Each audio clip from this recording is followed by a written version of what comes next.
What's up, everybody? Hi, it is Rick Kamla, Hall of Famer Steve Alexander. We are the Fantasy NBA today, and we're presented by FanDuel. We've got Andre Lemouche with us as well.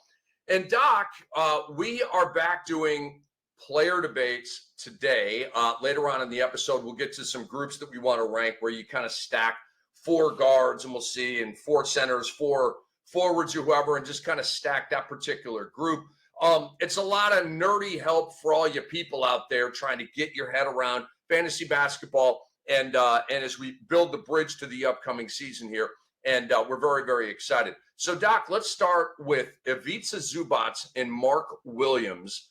On the previous episode, we had a great conversation about Zubac. Is he coming off of a career year in terms of not being able to do it again? We both agreed that that was a career year. I think we have slightly different confidence levels for him this upcoming season, but I give you Zubac and Mark Williams, Doc. This is a tough one. In fact, when we did this player debate episode last week, at the very end, I said, this next one I don't really want to do. And it was Zubac versus Mark Williams. And Zubac is coming off a career year. You and I both think Mark Williams is going to have a career year. Mark Williams is on an island in Phoenix by himself. Zubac now has to deal with the arrival of Brook Lopez and Johnny Collins. I'm going to go with Mark Williams here, but it's very, very close. I think when I'm ranking centers, I may rank Zubac ahead of Mark Williams. But I think if I'm drafting and I'm down to Mark Williams and Zubac and who I think has the biggest ceiling and the most upside, it's Mark Williams. And I like to try to hit home runs in drafts. I think Zubac is safer. Mark Williams is more my style. I think I have Zubac overrated. I don't know, dude. Like, because I just thought of something else, bro. I just thought of something else. Bradley Beal. So I didn't even mention him. So, I mean, and he'll play 40 games. All right. But when Bradley Beal plays those 40 games, he said with a smirk and tongue in cheek, you've got John Collins, Kawhi Leonard, James Harden, and Bradley Beal, and Zubac.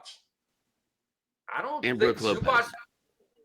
Well, I mean, Brook's a bench player. I'm not really, but I'm just looking at like shot distribution and stuff with the starting lineup and flow of offense. Doc, like, this is why we do this. I help him. He helps me. We help each other. That was a career year from Zubac, and I don't think he's going to be able to sustain that, bro. Okay. And it's because of, so let's just say you turn Norman Powell into Bradley Beal. Right. Let's just, I mean, they're similar guys, right? They score, 18, 4 and 4 type, whatever. They're similar guys. And you also added John Collins, Doc. And think about the other starter last year for them was Chris Dunn, who never shot.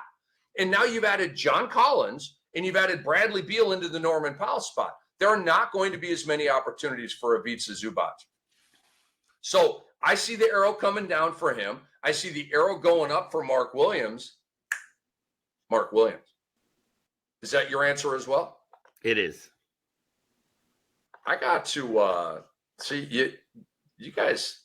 We're all helping each other, man. I gotta drop Zubac a little bit, bro. It's so funny, dude. Whenever I do one of these shows with you and Brewski, and I sit here and listen to what is going on, I always, no matter how I feel about a player, if you guys feel strongly differently than I do, it gets in my head and it never leaves. Like Devin Booker, you're like, Devin Booker. And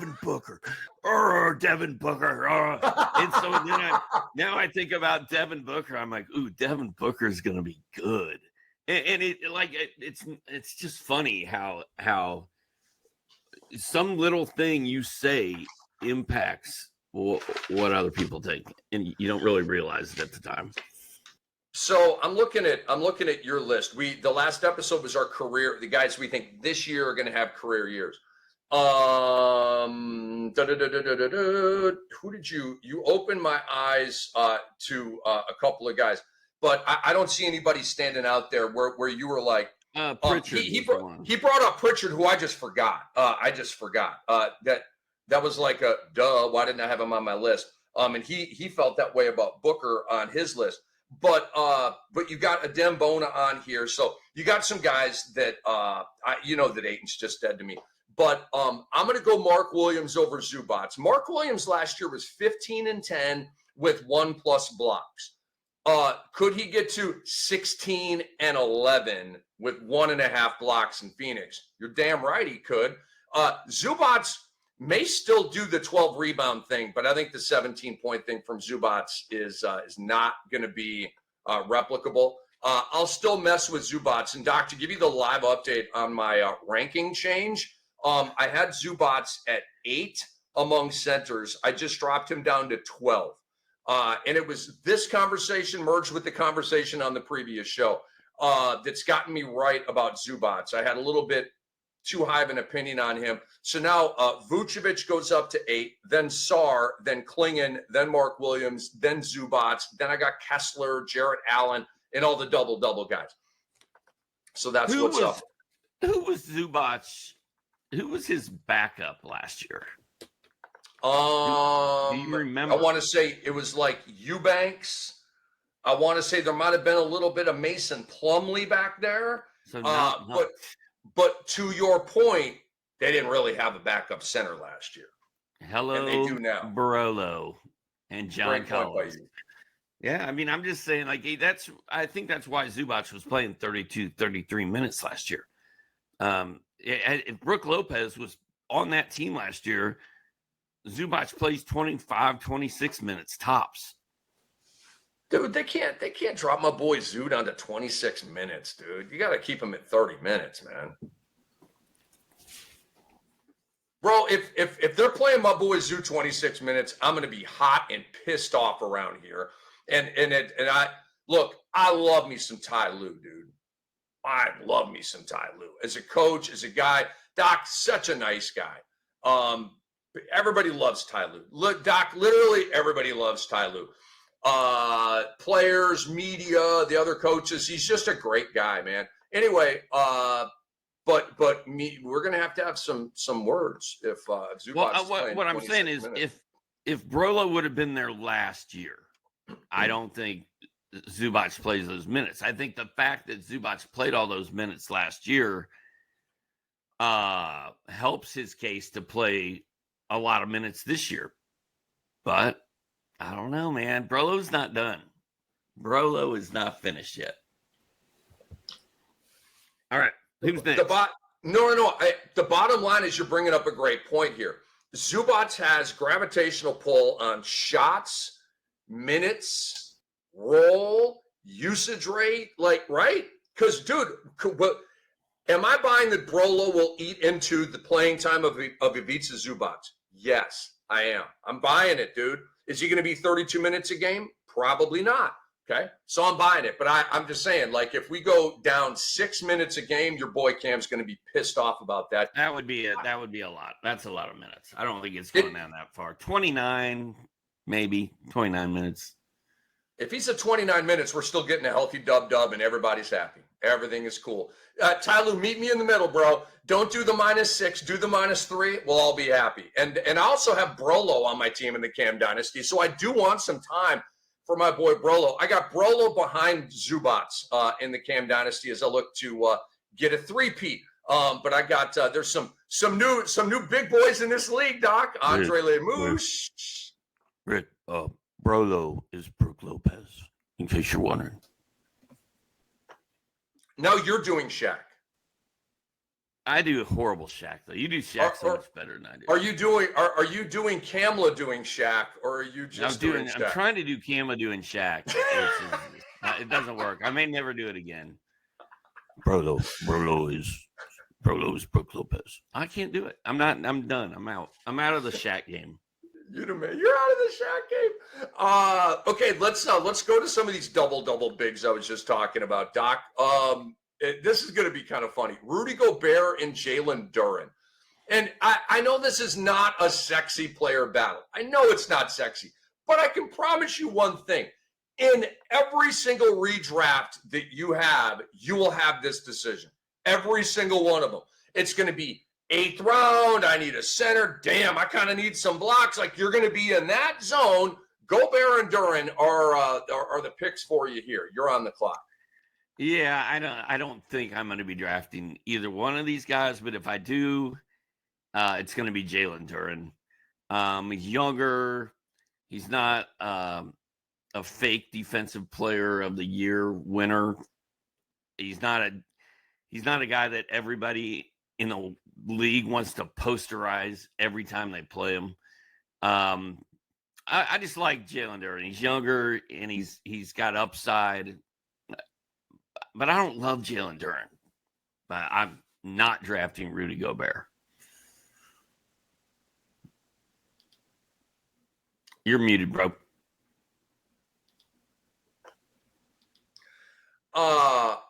I think it was on the big podcast. I don't remember. But Shaq, I saw something on Instagram, and Shaq was like, I effing hate Rudy Gobert. I'm sorry, I do a Shaq. Hold on. Now I want to do Shaq. Okay, so I'm gonna say the word, but without the F. Okay, I'm just warning you. Okay, I fucking hate Rudy Gobert. It just doesn't. The F would have helped that so much, but I'm not cussing anymore. I'm not professional over here. Sports Ethos, we love you all. We're the Fantasy NBA today. We talk a lot of fantasy ball. We also do skits and bits from time to time because we're fun guys that way. I'm going to go. The reason that you're not crazy about Jalen Duren, Doc, because we've worked so long together, I can read your mind. You can read my damn mind at this point, is the lack of blocks. That's why you can't get fired up about Jalen Duren. The guy is allergic to blocking shots. He went to the Bam Adebayo school of not blocking shots, and it's really, really annoying. So for that reason, Duren, he's not one of my guys. And then you didn't build on the 23-24. Nice, healthy, robust double-double. Last year, the numbers came down. Bro, as the team spiked, your numbers went down. So that is concerning. That is concerning. Not cool with that. And, Doc, Isaiah Stewart had a plucky little season off the Detroit bench as their backup center. And he ate into some time for Jalen Duren. And I think that may happen again. I say Rudy Gobert. I know it's unpopular. I realize that it's unpopular. So, Doc, you have your feelings about Rudy Gobert. Do you agree with Shaq, who says, I fucking hate Rudy Gobert? Do you agree with Shaq to that degree? No, I don't hate anyone. I don't hate Rudy answer, Gobert. Doc. Take the high. I don't hate Rudy Gobert. I don't even dislike Rudy Gobert. Even when he was doing this, Doc. When he was Rudy licked a microphone. Rudy licked a microphone. My Corona. Have you not heard me do my Corona before? I have. It's amazing. Every time it gets me, bro. I have heard you. Heard you do that. But what Rudy? I mean, bro. The other day, I go to Target the other day. I got a super Target, like right there. It's so cool. Anything I need a hammer, bam. I need breakfast sausage, everything out there. I need beer, anything, dude. They got a liquor store. I buy my Tito's there, okay? I go into the liquor store the other day, and there's this dude in there wearing a face diaper, like big mask, like big mask. Look like freaking Bane or something, right? Hannibal Lecter. What? Bro! COVID, I mean, do people still get COVID? I think people still from time to time get a little bit of COVID, but like, I mean, come on, like the mask thing? Who's still wearing a mask right now?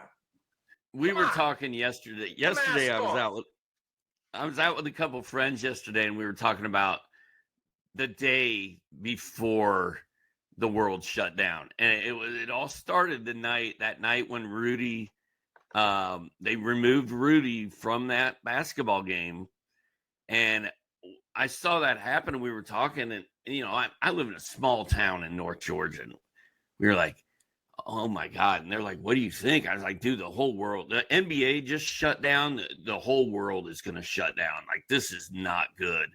And they're like, yeah, but do you think it would actually like get up to where we are? Or is this just a big city thing? And it's just crazy to look back at that time. But it all started, man.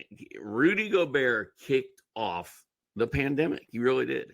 Whether he likes it or not, him being removed from that arena that night, it started everything. That's when the you-know-what hit the fan. That's when I remember the red bar at the bottom. I'm in Houston, okay, hating my job.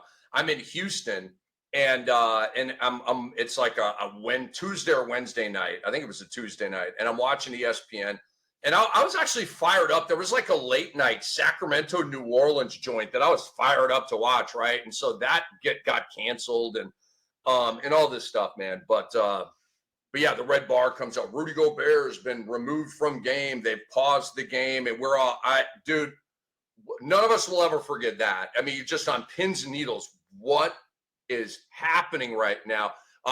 You had no precedent for it at all brand new, all really buzzkillish. And so let's move on here. Doc, let me give you Jalen Duren's stat line last year versus Gobert's stat line last year.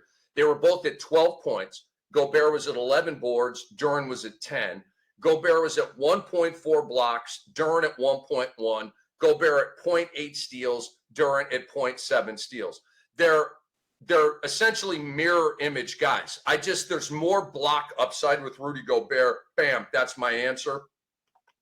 Let me take you into my rankings. How far do I have these guys apart? Not far. I got Gobert, then Hartenstein, then Ayton, then Duren. I would actually rather have DeAndre Ayton than Jalen Duren. Is that really how I'm ranking it?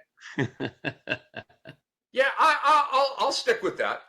I'll stick with that. Rick, are your rankings set up so that if you were in a draft and you were using your rankings, you would automatically go like that's how you want it, or are your rankings more for a stranger who they should draft? Yes, it's all of it. Okay, it's all of it. Right.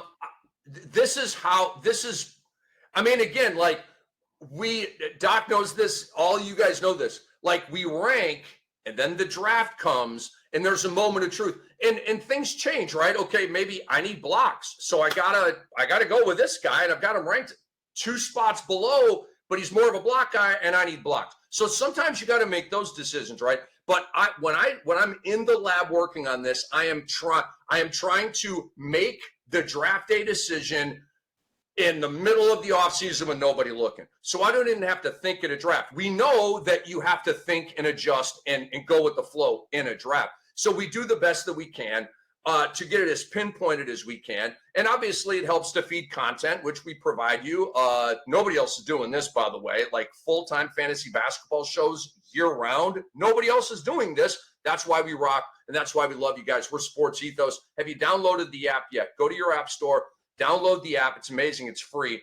NFL, MLB, NBA, continuous blurbs right there in your face. Our next player debate, Doc, is DeMar DeRozan and Jaylen Brown. DeMar DeRozan, a.k.a. Double D, and a man named JB. Who you got? Well, the last show we did, we had to predict Boston's over-under win total, and you said they couldn't miss it by 20, which would be, that's crazy to think about. But for that to happen, Jaylen Brown has to miss a lot of games, and they need to treat him with kid gloves and not just run him out there and let him try to single-handedly win basketball games. So the fact that Boston should be tanking and Boston sort of has to tank means that DeMar DeRozan is the safer play here. I'm going to go with DeMar DeRozan. I don't love his matchup or his pairing with Zach LaVine out there in Sacramento, but as of now, I would take DeMar DeRozan over Jaylen Brown. I switched this last night, Doc. I told you, I went back and I combed out my rankings last night. I switched this. I had DeMar DeRozan above Jaylen Brown, and I switched it, and I'll tell you why. I don't like DeMar DeRozan's stat set. I never have. I never will. And Doc, gone are the days of him being a rock star PRA guy. Like in the San Antonio days and the Toronto days, I mean, it'd be like 25, 4 and 5, like full lines, and then you get no defense and no threes, right? But you were getting a badass PRA. He's not a badass PRA guy anymore, Doc. He's a 22, 4 and 4 guy. That's good. I would say it's maybe very good. I don't know, but that's not tantalizing for me. The 4 and 4 is where you lose me with that, obviously. You guys don't even need me to look at the steal, block, and 3 numbers, do you? Is it documented enough now, Doc, that he's like one of the worst fantasy gold players in the history of basketball? I still love him, but in the fantasy gold categories, you will lose. Hey, at least he hits threes occasionally now. That's a nice change. I think he's at 0.8 a game, dude. What's funny about DeMar DeRozan too is like he's the only guy that still shoots middies. Did you just hear that? Boom, boom, boom, boom, boom? Did you just hear a weird noise? I did not. Cool. It's only in my ear. Go ahead. Sorry. But he's also one of the few NBA players. Like everybody's like, "Oh man, I don't like the NBA. All they do is shoot threes and dunk." Well, not DeMar DeRozan, man. He'll still fire up a 12-footer 7 times a game. He's one of the few mid-range players left in the league. I'm a huge fan of DeMar DeRozan in reality. He can play for my team. I think you can win with DeMar DeRozan. I'm a fan of the mid-range. I think we need more of it, like all that stuff, dude. We're talking fantasy basketball, right? If you're giving me no steals, no blocks, no threes, I can't work with you, man. I mean, at least Jimmy Butler steals the rock, right? He doesn't hit threes, but at least he's stealing the rock. So, Doc, I'm going to take Jaylen Brown over DeMar DeRozan. I've not lost my mind. I still think Jaylen Brown's going to be shut down. But, Doc, there's 2 things involved with this. Number 1, I might be wrong. Yeah. I might be wrong. I am saying that Boston should tank. I think they will tank, but they might not tank. Okay? So if they don't tank, Jaylen Brown's going to be a rock star, dude. A rock star. So I got to at least leave that option open. Like if we found out, Doc, like one of the owners or like there's intel. Shams Charania said signs point to the Celtics shutting down players and tanking this upcoming season. Okay, then you just Jaylen Brown, Derek White, you're all dead to me. We haven't gotten that report, and guess what, Doc? We will not get that report. We're going to have to go into the season and see how Boston manages this. But so check this out. Here's my plan with Jaylen Brown and Derek White. If I get him, I have and I hold and I nurture and we cuddle for 3 months, and then I trade your ass. So I get the goodies. And then around January, Doc, I trade you. And their numbers are going to be sick, and I'm going to get a lot back for them. So that's why I've kind of revised my rankings a little bit, but I would take Jaylen Brown. Jaylen Brown's a way better stat player than DeMar DeRozan. It's not even a comparison. You don't even need us to go line item by line item. It's all about how many games Jaylen Brown plays. And because I might be wrong, I'm going Jaylen Brown here. Doc, I give you Devin Vassell and Mikal Bridges, who just got 4 years and $150 million. Who are you taking out of these 2? I was just firing off a text message. I've got a guy who's got a guy in the Boston inner circle, and he gives me intel. Over the past 20 years, he's given me a lot of intel. I'm going to put him on is Boston going to shut it down and tank this year? Or are they going to try to win? Maybe I can get some nuggets. Is he just a team mouthpiece, or will he give you what's up? You know what I'm saying? Will he just reiterate like the party line with the team, or will he like take you inside and tell you what the F is up? No, the guy's guy actually tells you what's the truth, like what's actually happening. Yeah. Got you. And I don't even know. Go ahead. I was just going to say, I found when I reach out to team reporters, play-by-play guys or girls, I've stopped doing it because they never tell me anything. Right. They're all very guarded. They know I'm media. They don't want what they say to go through me and get out. And then it's traced back to them. And so the job in jeopardy. So you don't get, they just give you exactly what the coach said at the presser, exactly what the GM said at the presser, the player said at the presser. And I love you all. Play-by-play people. You're all my homies out there. But in terms of the vital, behind the veil intel that we need and crave so much, a lot of them, they either don't know it or they play dumb and they're unwilling to give it. And so but it's all about job security, and I do understand that. My guy is saying no tanking. No tank. I don't know. We'll see. And he, you know, the guy who knows the guy. Yeah, but this probably needs to be a phone conversation so I can get a feel for. Please have that phone conversation, and please ask him this. Right. Please ask him this. How the F is Boston going to win anything with Neemias Queta and George Niang starting for them? They're not tanking. Yeah, you are. Yeah, you are. If Queta and Niang are starting for you, you're tanking. Dude, there is not a team in the league that is worse at the 4 and 5 than the Boston Celtics. They're the worst in the entire league. How can you have the worst front court in the entire league and be good? It's impossible. Devin Vassell versus Mikal Bridges. Reel us in, bro. I'm going to go Mikal Bridges because I know he's going to play 82 games. He just signed for a bunch of money. He plays on a team that does not have very much depth. And Devin Vassell has to deal with Wemby and De'Aaron Fox and Stephon Castle and all those guys in San Antonio. I'm going to go. I like Vassell, but I'm going with Vassell's also been injured a lot throughout his career. He misses games every year. Bridges never misses games. Sometimes he plays even more than 82. So I'm going to go with Mikal Bridges.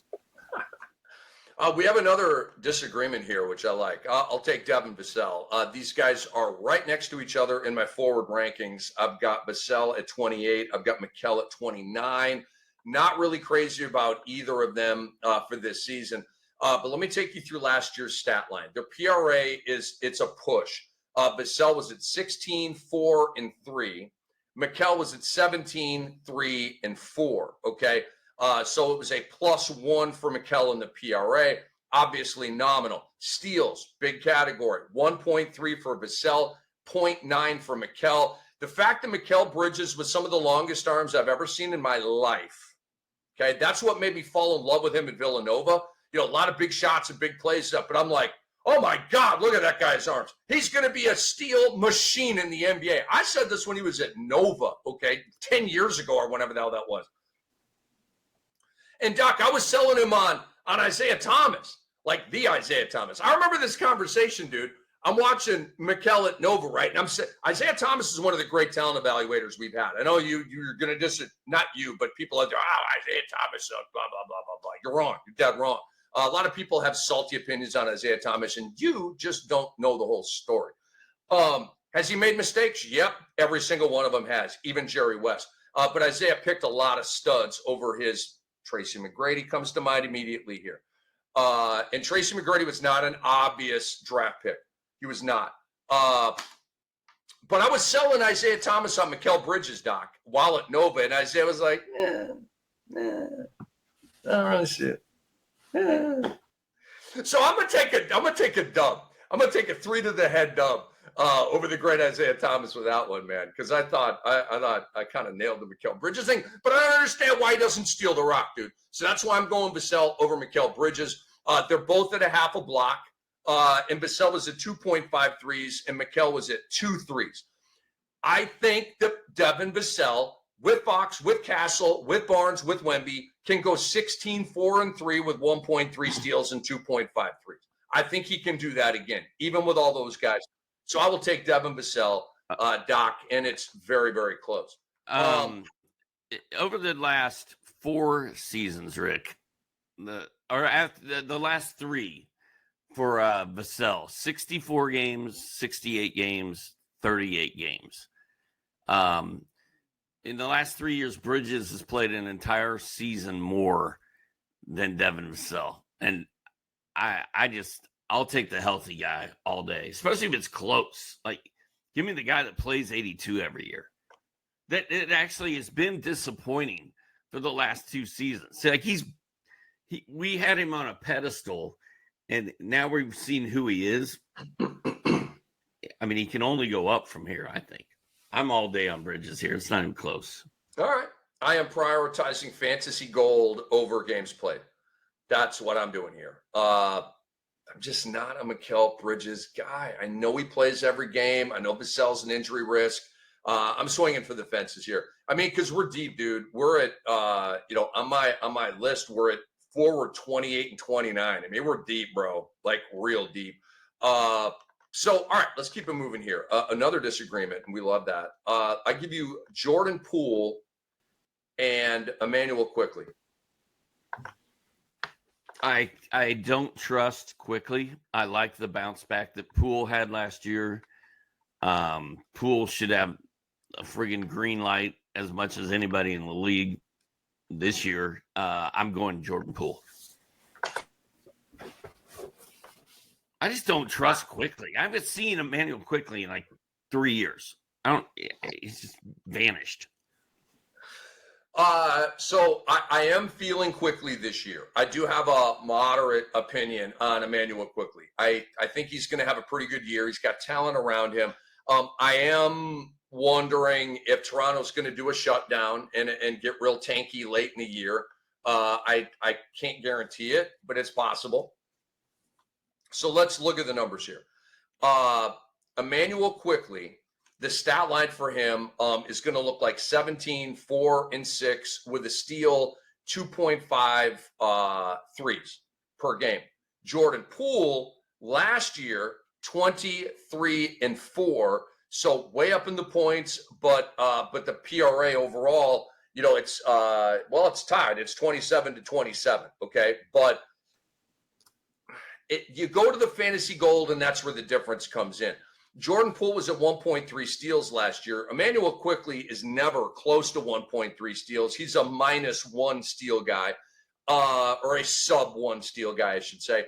Poole's a really good steal guy, 1.3. And Poole was at 3.5 threes per game last year. So Poole in the combo of threes and steals was at 4.8. Quickley in the combination of steals and threes was at 3.2.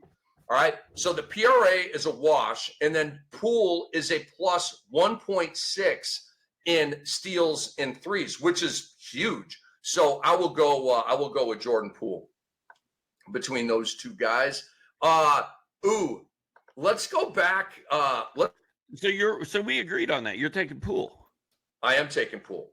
Oh, at the beginning, I thought you were all in on Quickley. Okay. No, I mean, I said I am feeling Quickley this year, but in this, I'd rather have Poole. We can be quick about this one because we just talked about Sengun. Zubac, I mean. Sengun and Zubac, Doc. Who are you taking between those two? Who knew that Zubac was going to be the man of our day? Like, we record 2 shows on this day. We talked about Zubac all day long. We really have. We have not, however, talked about Mr. I don't do fantasy gold, Alpi Sengun. Man, that's a tough one. I still want to believe that Sengun is going to be really good. You got to think he's got a lot more upside than Zubac. Zubac is getting older. He's got to deal with Brook Lopez and Johnny Collins. So my answer, I feel like it should obviously be Sengun. I do like Zubac though. I'm going to say Zoo, but it really depends on how badly I need blocks and steals, I think. Because if I don't care about those, then I'll go Sengun. But if I need some fantasy gold when I make that pick, I'm going Zoo. Zubac is fascinating. His PRA is clearly a lot better than Ivica Zubac. I mean, there's just not a debate. It's like a 20-10-5 thing on the Sengun side. And last year was 17, 12, and 2 for Zubac, but we both agree that Zubac ain't scoring 17 points again this year. So Alpi last year, 19, 10, and 5. Zubac, again, 17, 12, and 3. If you add up the PRA, it's 34-32. I'm trying to see here. Actually, it looks like why am I 29-34? Yeah, pardon me. Alpi with the 34, Zubac with the 32. I'm actually kind of surprised Zubac, even last year, the career year, was within 2 of Sengun's PRA. That's actually kind of impressive. But Sengun, we think Zubac is going to come down a little bit. I think Sengun could go up on 19, 10, and 5. Blocks, Zubac at 1.1, Sengun at 0.8. Steals, 1.1 for Sengun, 0.7 for Zubac. And then the 3-ball game, basically non-existent for both. But Alpi did hit 0.3 per game. So let's look at the defensive stats, Doc. You add up Alpi, 0.8, 1.1, it's 1.9. You add up Zubac, 1.1 and 0.7, that's 1.8. Alpi actually does have a very, very, very slight advantage in defensive stats over Zubac, okay? Because Alpi is a good steal guy. And then Alpi's giving you a little something in the threes. Let's say it's Sunday night. Let's say it's Rockets and Lakers at Crypto late night. Sunday night, last game of the week, okay? You and your game, you're tied. He's done, you got Alpi, okay? 3-ball category is tied. It's 4-4-1, okay? Your game's coming down to Alpi hitting a 3 or not. Guess what? You got a shot. You got a shot. You have no shot with Zubac in that scenario. You're going to get a 4-4-1 tie, and you're going to take it and like it, okay? But if you got Alpi, you got a puncher's chance of him whapping a 3 at some point in that game. You feeling me, Doc? Yeah, when you compare Zubac steals and blocks to Alpi's steal and blocks, they're not that different. I'm changing my vote. I'm going Sengun. I love it. I love it. But Sengun has upside, man. I wanted to say Sengun all along, but I was like, man, Zubac was so good last year. But yeah, the right answer is Sengun. All right, Doc, let's move on to some ranking groups here. Write this down, dude. I'm gonna give you 4 like either injury or injury prone guys. They're all forwards, okay? I'm gonna give you Trey Murphy. I'm gonna give you Zion, Lowry, Markkanen, Zion Williamson, of course, and Brandon Ingram. Rank those 4 guys, dude. Who is Brandon Ingram? He's a myth. He's a ghost. He's folklore. At this point, he's American nostalgia. He should be in the Smithsonian somewhere, Doc. Whereabouts unknown. I forgot who he plays for anymore, but he's on the list here. When is Trey Murphy play basketball again? Do we know that? Is he out for like half the season? We don't. He could be. It's a torn labrum. So like I've said, I'm anticipating him missing a couple of months. And then we know Larry Markkanen is not going to finish the season because he never does. And that brings me to Zion Williamson. I'm going to go Zion out of this group. It's Markkanen or Zion for me. I'm not messing with Trey Murphy. He's out half the year. I'm not messing with Brandon Ingram in Toronto, even though they paid him and he should be healthy and he should have a good year. I'm going to go with the upside of Zion. But honestly, I don't want any of these guys on my basketball team. All right, so rank all 4. You got Zion. I'm going to go Zion, Markkanen, Ingram, Murphy. Wow. Okay. Wow. So glad we're doing this. Andre says Ingram, Lowry, Zion, Murphy. Wow, Murphy's last for him too. I love this conversation. Here's why Murphy's first for me out of this group.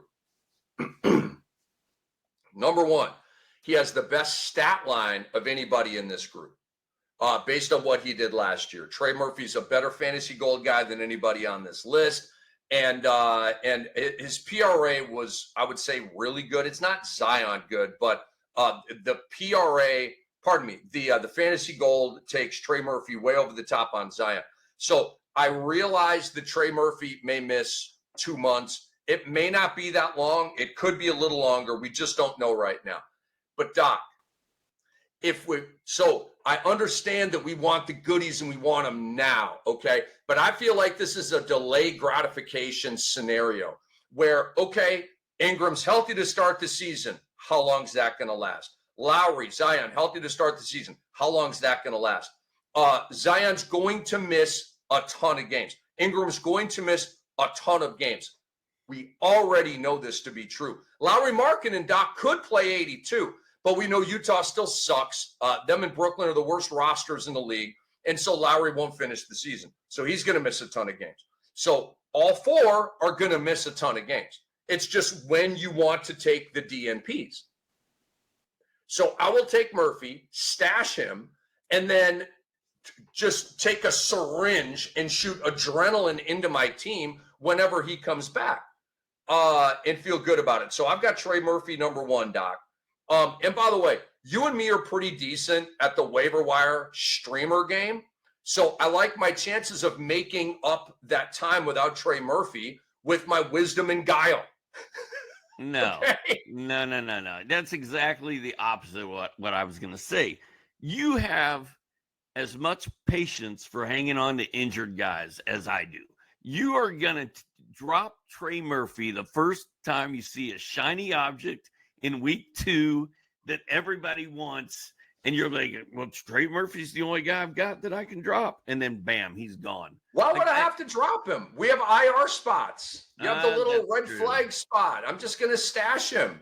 That's true. Just going to stash him, say goodbye, and then deal with Isaiah Collier and Bub Carrington, and I'm going to get my stats, bro. You would think I would remember that we have IR spots after doing this for this long, but back in the day we did not. Back when we were playing, then it would be a different answer. League Freak at CBS, we did not. But yeah, you're right. Yeah, if you want to draft Trey Murphy and stash him, I'm fine with that. I just who knows, man? Maybe Zion and Markkanen have big years. I don't know, but Murphy's going to have a long road back. So you're right. They might have huge years. Zion is on the dead to me list. Brandon Ingram is on the dead to me list. And Lowry Markkanen, until he gets somehow out of Utah and escapes, is on the dead to me list. Trey Murphy's not on the dead to me list. So I would go in this. I would go Trey Murphy #1. #2, let me go to my rankings here. How do I have this? I let me see here, Doc. You're going to Markkanen too. I've got Zion, then Markkanen, then Ingram. I'll rock with that. Zion does still have huge upside. Blah blah blah. It's possible that Zion could finish the season. Unlikely, but possible. I think it's impossible for Lowry Markkanen to finish the season. If you think that's going to happen, what do you have to show and support that opinion? Nothing. And then Brandon Ingram, he's literally my least favorite player in the entire league. I don't like Brandon Ingram. I'm not going to use an H word because I don't H him or anybody, like Doc said. But in fantasy ball, I don't like Brandon Ingram. Never plays, and he's got an overrated stat set. So I go Trey, Zion, Lowry, Ingram. Doc goes Zion, Lowry, Ingram, Trey. And so Zion is the top pick out of this group if you merge both of our opinions. And then we add Andre's opinion on this. Wow, I guess this is a fascinating player group. He has Ingram #1. He has Brandon Ingram #1. Then Lowry, then Zion, then Murphy. Man, y'all hating on Troy Murphy. I'm going to stash Troy Murphy, and I'm going to shove him where the sun don't shine, man. Let's go. Love y'all, man. We are the Fantasy NBA today. Hall of Famer Steve Alexander, the best producer in the biz, Andre Lamouche. I'm Rick Kamla. Go to sportsethos.com, guys. It's amazing. Subscribe to our work over there. All of the writing. We got videos over there. It's all kick-ass, man. And we've got the best fantasy football draft guide in the biz. It's August. It's fantasy football draft season, like the heartbeat of it. Kind of like the heart in Dumb and Dumber that Jim Carrey took out of the chef, and then he put it in the bag and handed it back to him.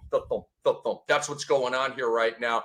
I'd say sorry for the visual, but it's from Dumb and Dumber, which is like the funniest movie of all time. Has Andre seen Dumb and Dumber, by the way? I thought that was an assignment we talked about last week. But y'all hating on Trey Murphy. All right, Doc, this one's a 5-pack. Write this down, Doc. This one's a 5-pack. I give you Tumani Camara, the no longer forgotten man of fantasy basketball. Cam Johnson, who's now a Denver Nugget. Kyle Kuzma, who wet the bed last year in Milwaukee. Ausar Thompson, and we just don't really know, do we? And then one of my favorites, Keegan Murray. Pardon me, I should have said Keegan Murray. So those 5 guys, dude.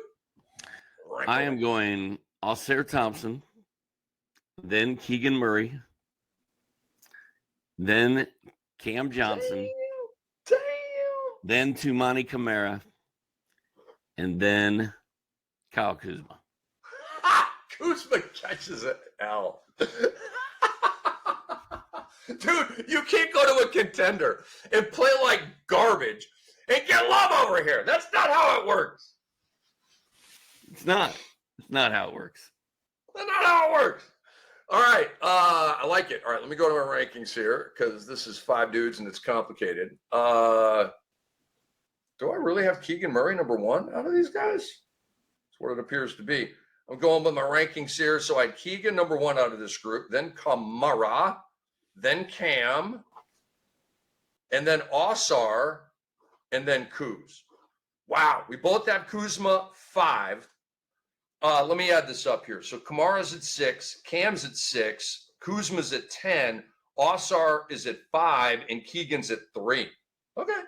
So our combined here, Keegan Murray, then Ausar Thompson, then Camara and Cam Johnson are a tie, and Kyle Kuzma. I like this. Doc. And you would go Cam Johnson over Camara. I have Camara number 2 on this list. And we both have Cam Johnson at a number 3. So maybe just because I have him at 2, that shifts Camara up a little bit. Because the combo at a forward spot, Doc, and as late as you're going to get Tumani Camara of 3 balls and steals, man, it's tasty. And he is a sick'em defensive player that they have to have, right? Like he takes on, the top opposing wing, and Drew Holiday will be guarding the top opposing guard, but Camara will be guarding that wing. Who the hell knows with Jeremy Grant? I love these ranking groups, by the way, Doc. That's fascinating. But we are fading the ish out of Kyle Kuzma. Do me a favor. Take me into Ausar Thompson, because last night I did my rankings, Doc, and updated them, and I actually had Kuz over Ausar, and I'm like, no. I don't know what Ausar Thompson's line is going to look like. I literally have no idea, okay? I know that there's not going to be 3 balls in that stat line, but, like, how good is the PRA? How good are the blocks and steals? But because of that upside, I'll take him over Kuzma. Just to kind of see what the heck he does this year. You know what I mean? Well, I've got him. Where did I have him on my list first? You had number 1. You had Ausar, right? Yeah. Then Keegan. Yeah. And maybe I'm too sucked into the Amen Thompson, his brother. But man, when they were coming out of school, it was all about the Thompson twins. I think Ausar can do the same things that Amen is doing. He's just, basically been shackled up for 2 years. And maybe this is the year they turn him loose and let him ball. Because so far, Ausar Thompson has been a lot of hype and not a lot of reward. But there's a reason he was drafted so high by the Pistons. There's a reason they've been treating him with kid gloves to make sure he's good to go before they fully unleash him on the league. And now that Detroit has got a taste of winning and they want to be better and they want make some noise in the playoffs. They need Ausar Thompson to become a star. And all that upside, all that youth, all that talent, I just think Ausar is who I want to gamble on out of that group. Yeah. Kuzma, he let us down. I thought, man, I was geeked. Oh my God, the Bucks got Kuzma. Look at them now. Bro, it didn't happen. There was no fantasy gold. The PRA wasn't any good. From Ausar, dude, it's got to be like a block and a half and a steal and a half, and then I'm kind of liking that stat line, right? But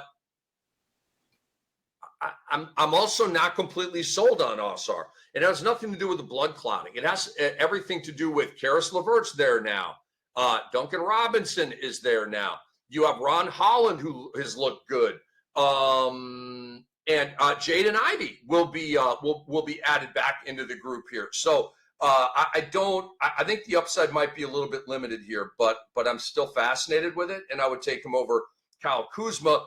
The Cam Johnson Tumani Camara thing is like, and again, dude, people are going to be like, oh my God, who do I take between these two guys? And you and I differ on it. I would take Camara over Cam Johnson, and you would take Cam Johnson over Camara. Andre, real quick here before we get to our FanDuel win totals, who would you take between Tumani Camara and Cam Johnson? Break the tie with that player debate born of this ranking group. Keegan Murray, by the way, Doc, 2 years ago averaged 15 points per game. Last year was at like 12. But it's percolating. He's on the stove. It's the pot starting to kind of boil a little bit, not full boil, but starting to simmer a little bit. So we're both waiting on the Keegan pop. And as long as you have Levine and DeRozan, probably ain't going to happen this year. All right, Doc. So our show is presented by FanDuel. And I want to get to our most recent win total here. It is going to be for the Brooklyn Nets, Doc.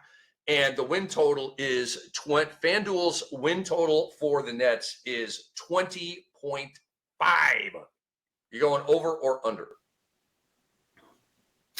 They won 26 games last year. Charlotte won 19.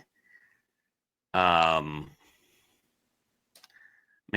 Brooklyn is bad. And you look at their roster and you look at their depth chart, and it's just like there's nothing fun about it. And half the guys, I don't know, man. They have Nick Claxton. They have Michael Porter Jr. They have Cam Thomas. Is that enough to win 20 games? I'm going to go under. But it's close. I'm not betting money on that. Yeah. I got to go under on this one, dude. I just do. It's probably because the number is like so accurate. Like when I'm looking at FanDuel win totals, right? I want a number where I'm like, I disagree with that. You know what I mean? Like Boston's number of 42.5. I disagree with that. I don't see 42.5 wins from this team at all. Not even close. That's what I'm looking for. We did the Hawks right there at 47.5. I feel good about going under on the Hawks at 47.5. I don't see 48 wins from that team. So this is a non-bet for me, but I would take the Brooklyn Nets. When you talk about roster construction, Doc, they in Utah have the worst rosters in the NBA, and Washington might be able to creep into that conversation, right? But right now, no. You have CJ McCollum. You do have some talent. I don't know. Maybe Washington is in that same group. But I like the young guys Washington has, right? I think they've got some really good young talent. You really can't pardon me. I don't feel as good about the young talent in Utah and Brooklyn, and let's leave it at that. So I will go under on 20.5 for the Brooklyn Nets, Doc, but it is not some kind of aggressive tout for me. You dig? Dude, a lot of people are fired up about the Atlanta Hawks this year. Did we do their over under at the very beginning? Yeah, the first one. I think it was I said 40. I think it was 46.5. Did I go over or under? I think I went under. I think we both went under. Not by much. I mean, I think they'll win 44-45. I think it's going to be really close. They may win 46 and not get it by the hook. And they may win 47 and go under, but go over. But we both went under. Doc, anything else you want to get off your chest? Anything going on before I sign off? Check out our YouTube channel and like and subscribe, please. That's about all I got. I spent all weekend watching Hunting Wives, Rick, on Netflix. I spent all weekend hunting jams is what I did, Doc. Hunting jams. Hunting jams. Did you do a drum circle? I did not, but Thursday night, Friday night, Saturday night, I was playing in downtown St. Pete. And people were loving it. It was fantastic. But that shredded me. I'm talking late, bro. Late, like not getting home till 5 a.m., 6 a.m., like out all night, right? Playing drums, having fun. And it shredded me on Sunday. So I had nothing. Dude, Sunday was a tough day for your boy. It wasn't really even a hangover. I was physically and mentally exhausted. Had nothing left, completely gassed out. So yeah, it was a fun weekend, man. All right, Doc, I'm going to get us out of here, man. I love what Doc said right there. If you're watching us live on Twitter, just a heads up, not all of our episodes will be available on this platform. Please go to the Sports Ethos YouTube channel and subscribe. Subscribe to the Fantasy NBA Today podcast feed. That helps us out a lot. Get the app. It's free. The Sports Ethos app. Just download it. It's free. It's badass. And subscribe to our work at sportsethos.com. Our fantasy football draft guide is $6 a month, 60% off right now. I got the college on lock. Mazzales and the guys have the NFL stuff on lock, and nobody's doing it better than us, man. So we really appreciate you guys. And all the news that we cover on the show, we give you the fantasy goodies on. It's already available at sportsethos.com's news feed, okay?